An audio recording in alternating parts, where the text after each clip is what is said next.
Dubrovnik je na glasu kao skup grada, tome dijelom u prilog idu i nove cijene parkinga. Radi se o redovnoj promjeni izmjeni zimskih i ljetnih cijena sukladno odluci gradskog vijeća.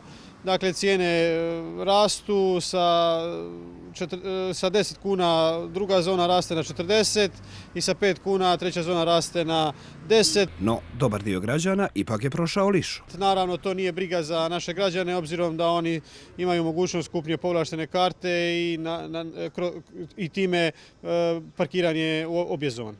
Poslovna i nulta zona također su poskupile. Pa dakle, prva poslovna zona raste sa 5 na 10 kuna, a što se tiče nulte zone, odnosno samog parkinga na pilama, on također raste na 40 kuna. No, tko radi taj griješi. U Radeljeviću nema niti jedno parkirno mjesto za osobe s invaliditetom. Pa tako je, osim jako dobrog mišljenja građana o novom parkingu u Radeljeviću, i imamo jedan manji problem, a to je nedostatak parking mjesta za invalide.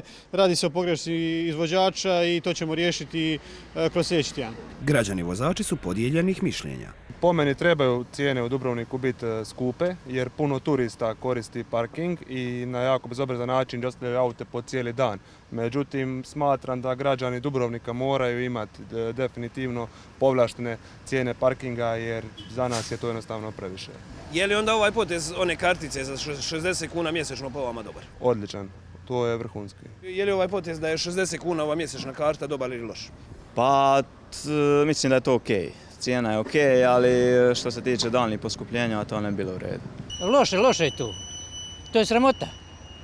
Zašto? Sramota je turističko mjesto, turističko sve, ali sramota je pogotovo za domaći. I nemaš ti, kad dođem ja nemam gdje parkirati.